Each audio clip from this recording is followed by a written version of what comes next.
So I want to just invite you to take a deep breath and let it go. And just landing in your body. There's so much chaos. There's so much noise. There's so much movement. It's fast. It's rapid. It's quick.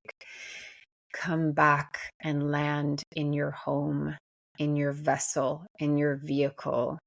Find comfort and solace in your body right now, in your being, in your breath, feeling the weight in your body so that your spirit is really landed within it, feeling your belly, feeling your hips, feeling your legs holding you, supporting you.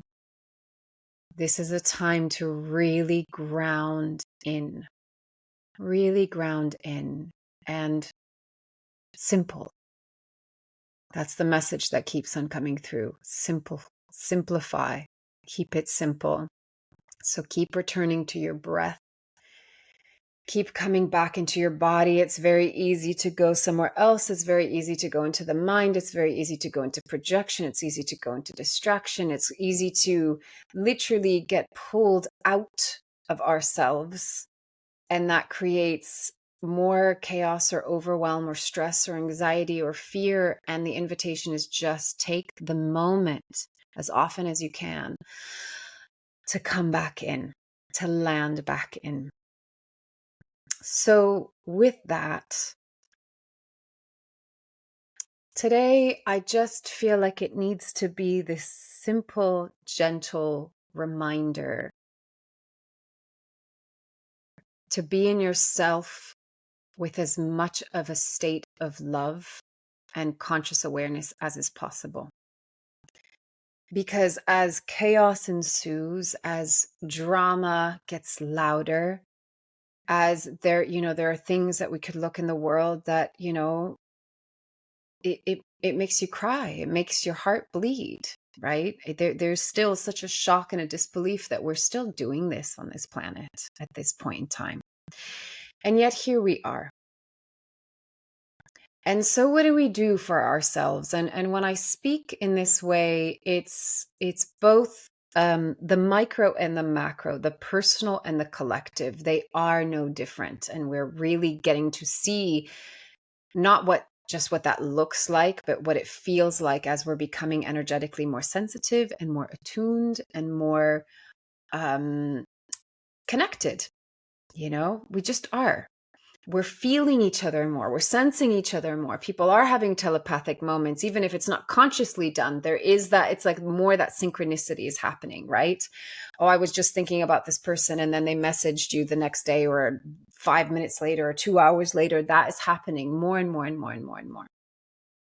And so trust that connectivity and trust that even though the sensitizing, because we've been so desensitized, but the sensitizing at times is going to feel maybe strange or foreign or overwhelming, or it might make you feel vulnerable, or it might be too much, or it might be scary or confusing. You don't know what it is, but trust that actually it's a really, really good thing. And it's really important because we need to be more sensitized. We need to feel more, and we need to recognize that we are, woven together into the same tapestry, and that feeling will actually bring us into the power and potential that we have as human beings and beyond, as infinite beings. So today is going to be just a little touch in to support you in grounding into yourself, support you in remembering what matters in these times, and just to support one another in being able to move through everything in a really grounded way that is both practical, but also, for lack of a better term, optimistic. Yeah, because it's easy to get pulled down. So let's dive in.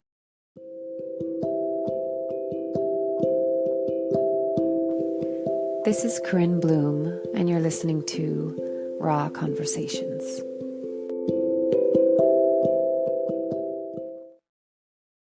So, where do I want to start with this? I was thinking the other day when I was having this kind of message conversation with one of my dear friends, and we were talking about success and how the definition and the measure of success is changing and needs to change. Now, you might be like, why are you talking about this, Corinne? This seems like really a sharp left turn after what I spoke about. But the reason why that's coming through is because in order to simplify things and in order to really land back into an embodied form of ourselves, we need to get out of the mind and the way that the mind has been really like on a hamster wheel and projecting us forward. It's almost like I see it's like a fishing line that keeps on getting wound and thrown out and wound and thrown out. And that's kind of the way that we've been bred to live, right? Like we're constantly living in a future moment and we're constantly on the hamster wheel. And there's always this thing of we're never fast enough or we're never ahead enough or we're never where we are enough and where we need to get to, right?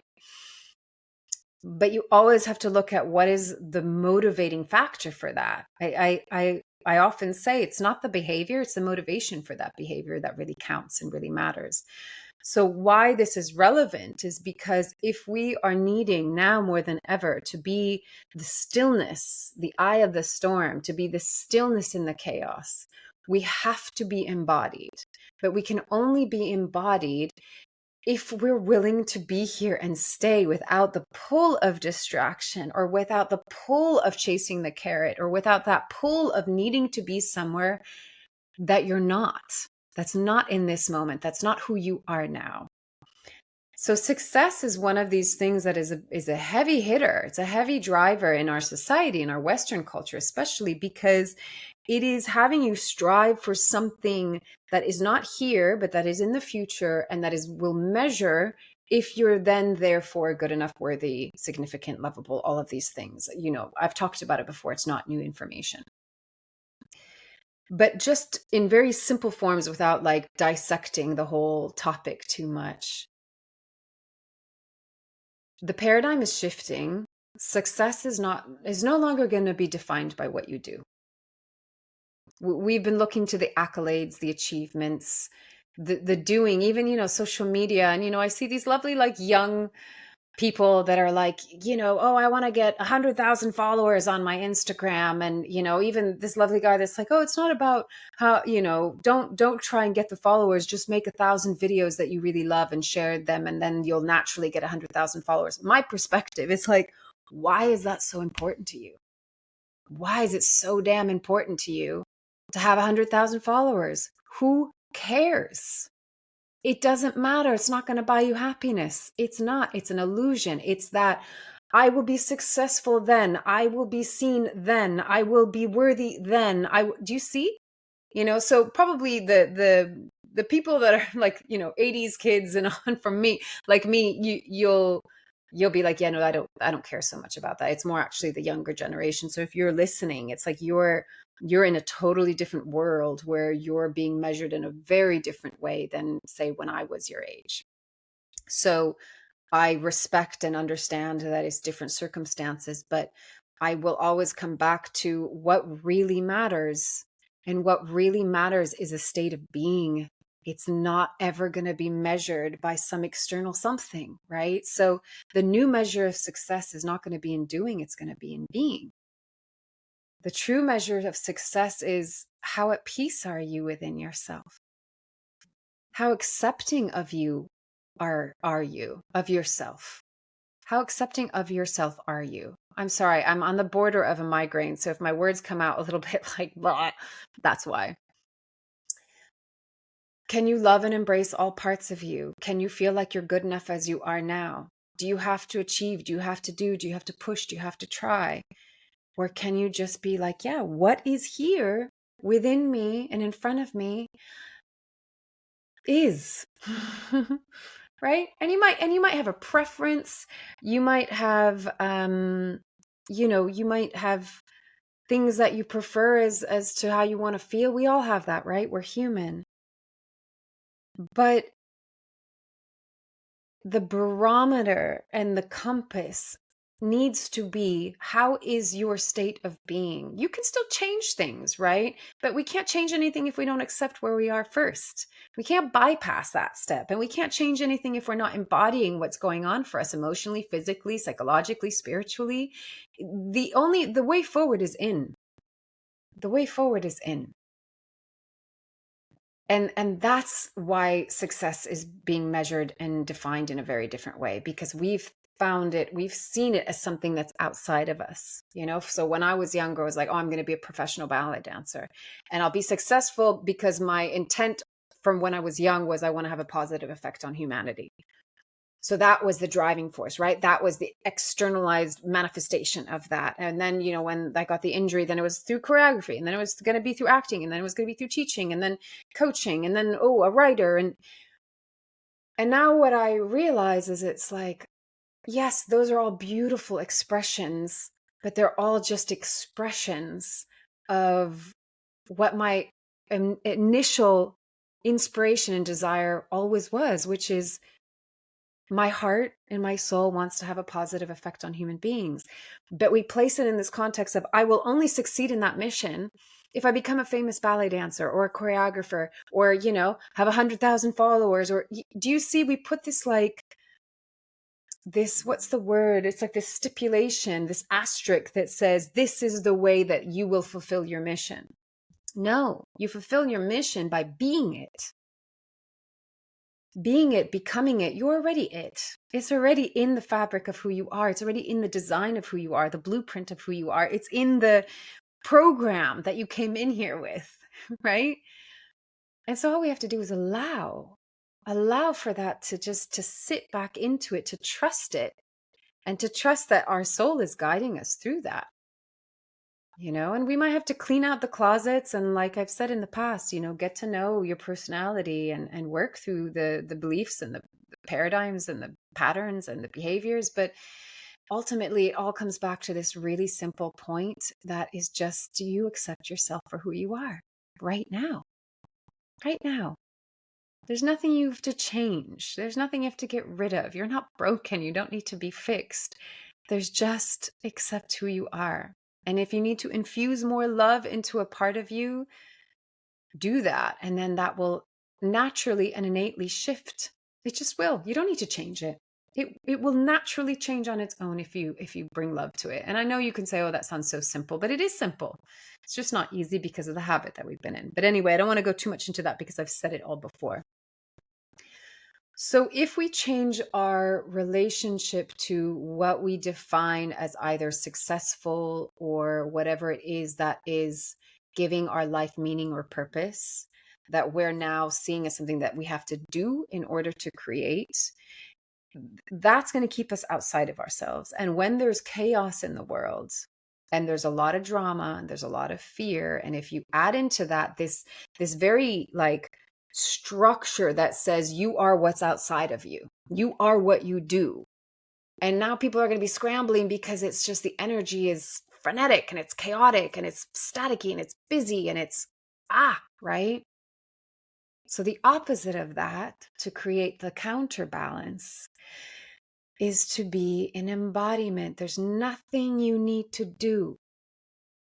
There's nothing you need to prove. You get to just be. And you being in a state of love is going to be the greatest thing you can ever do. It will have the most profound effect, more than anything that you will physically do.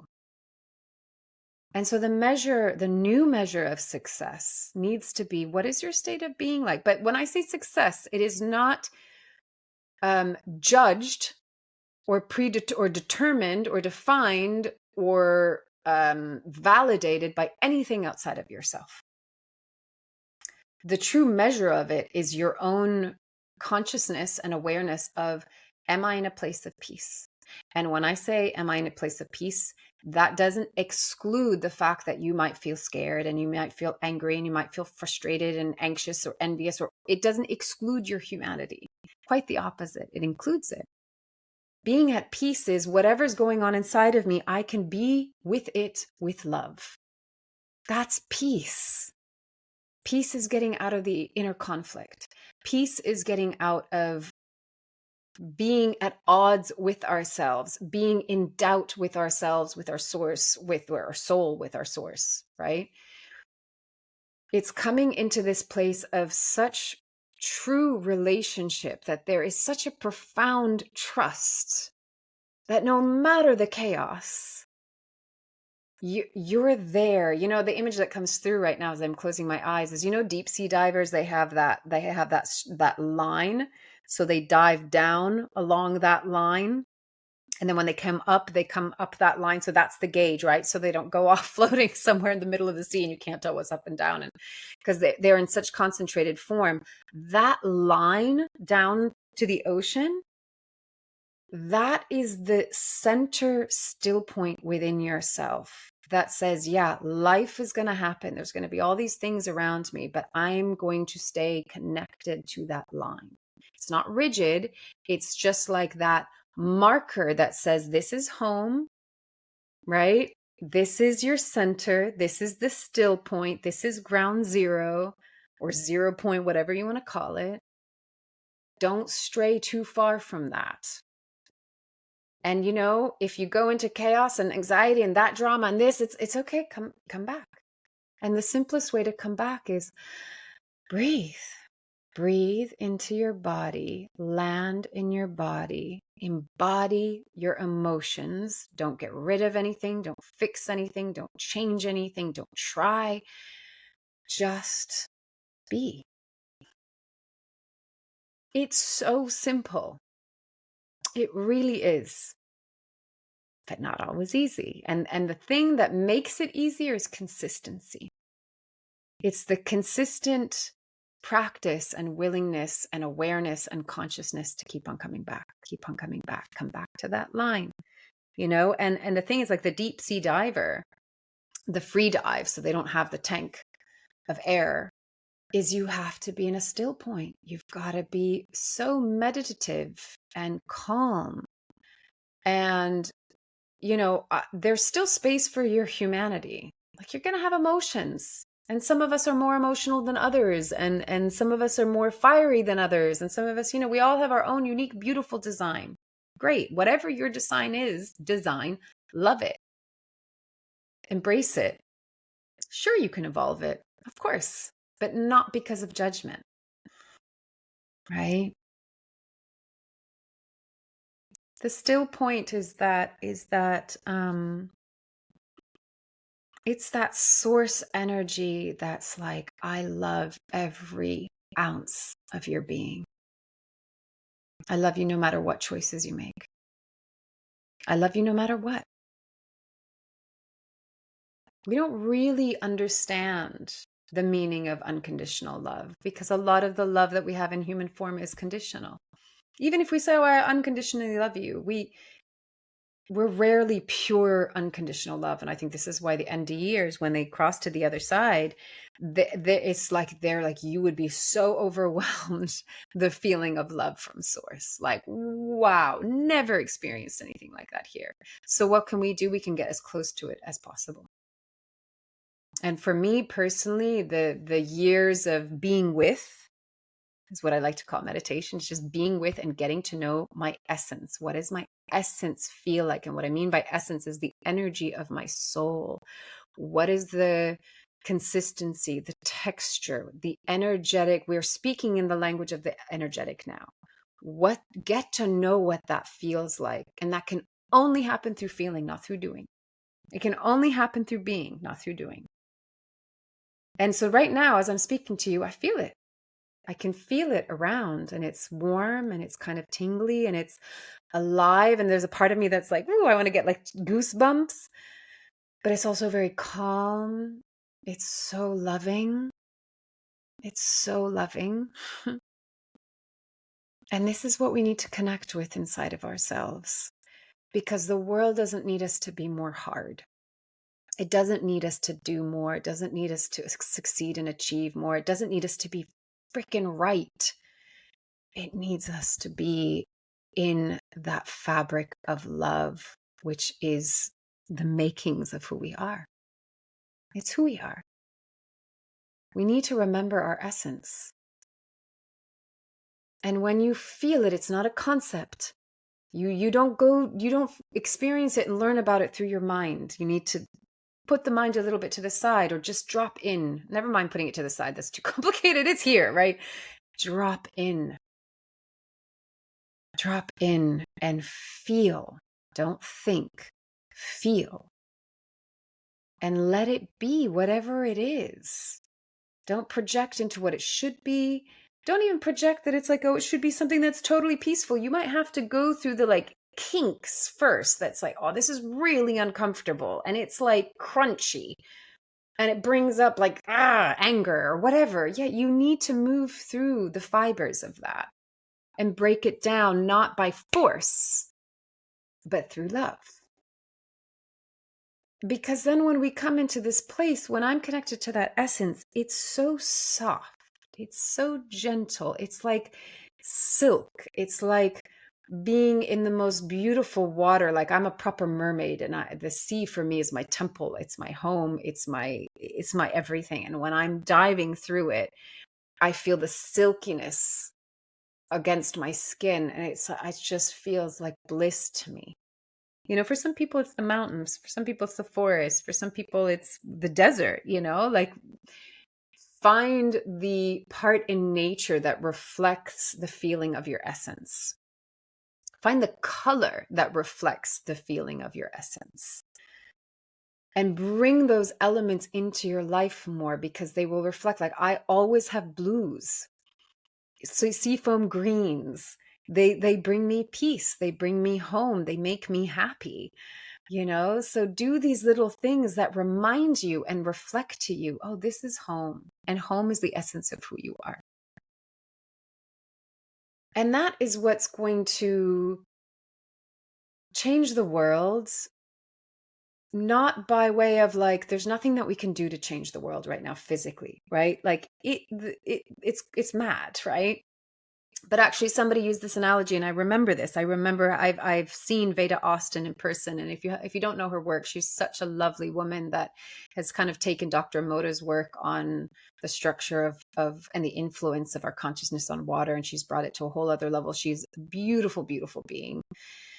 And one of the, she doesn't like to call them experiments because that sounds so like, laboratory and cold and harsh, but one of the things that I don't know what word to give it, one of the creations the conversations with consciousness that she was in is with with eggs. So you had the composition of the yolk of a healthy egg, right? That's organic, that's grass fed, that's been treated well, and it has this beautiful formation, much like the water when there's love and it's clean and it's pure. Like spring water has this beautiful composition, right? Like beautiful formations. So with water, like if you get tap water, or if you get water that's been played like heavy metal music to it or whatever, it can have these really like disjointed, hard edges. It's not fluid. It's not beautiful. It's not crystallized. It's much more, you can tell it's agitated, right? So with eggs, she looked into, under a microscope, the egg of an organic, healthy, happy egg, and the beautiful formations, and then the not so happy eggs that had that kind of disjointed linear formation, crystallization. But she said what was so powerful is that she put one organic egg in the middle of, I think it was 12 eggs around it. And over just a matter of like, I don't know if it was hours or days, the composition of the eggs closest to the pure egg in the middle changed. Their composition changed. I don't know if composition is the right word, but when you looked at the fluid under the microscope, it changed it. So the moral of the story is you might be one person that is embodying and emanating love in the center of 12 people. Let's just use this as an example, going with the analogy of people that are pushing fear, greed, division, anger, hatred, and you staying in your center and embodying and emanating your sense of love and integrity and peace and authenticity, you will change their field. You will have an effect on their field. And we have to see ourselves not just as these three-dimensional human beings with flesh and bone. Yes, we're that, but we are a field. We are a field of consciousness. We are orbs of light. We are orbs of energy. And do not underestimate that. And that's why telepathy is coming in, these synchronicities. Oh, I was thinking about you and message. Yeah, because you were connecting through the field. That happens way before it reaches the body, right? So do not underestimate your state of being and the power and the effect it has on the masses, on the collective. So the invitation right now is, if you're feeling the chaos, if you're feeling the fear and, you know, the confusion and the sadness and what do I do, and marry that in or bring that in also what's on your personal trajectories. There's still the part of you that's pushing to look for some kind of approval, success, validation, worth, whatever it is, something that is pulling you outside of yourself in order to get somewhere that then you'll have and be, right? Bring it all back in. The invitation is bring it into yourself, bring it into your heart, bring it into your field, get to know your essence, find that still point, not through spiritually bypassing, not through bypassing your humanity, but through it. The way forward is in. You got to be in it. And you got to be in it with so much kindness and gentleness and love and compassion and understanding and forgiveness and gentleness. So I'm inviting you to take another deep breath in.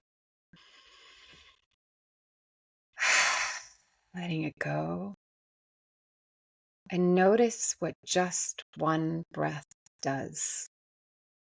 Notice if it highlights where the tension is. Notice where you can let go. Notice where you're holding on. Notice where you're resisting. Notice where you're pushing away. Notice where you're uncomfortable. Bring breath into it. Bring consciousness into it. Bring that unconditionality as best as you can that says this is okay too. It's okay to feel like that too. I'm just here and I'm just going to love you with it, through it, because of it, no matter what. That's the best thing we can do right now.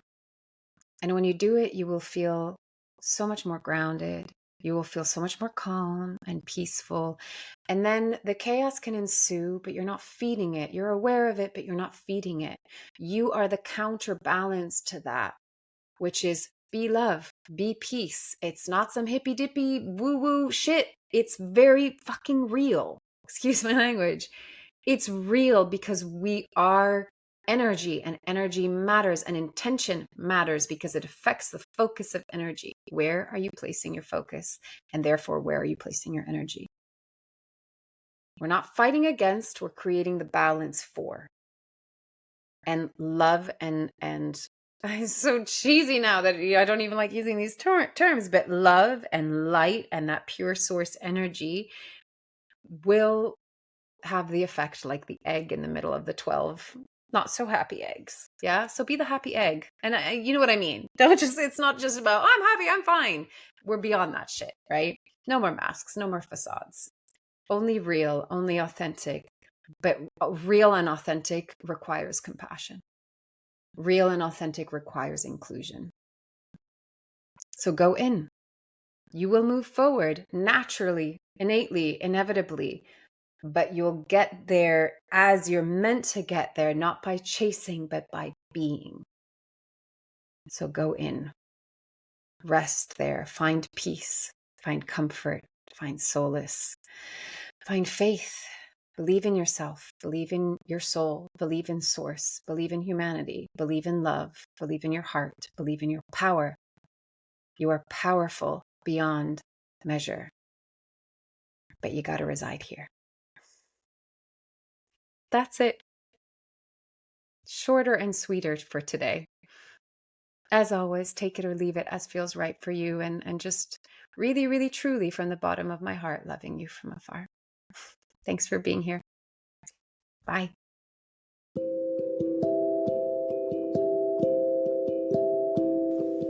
You've been listening to Raw Conversations with Corinne Bloom. Thanks so much for showing up, listening in, and being a part of the conversation with me.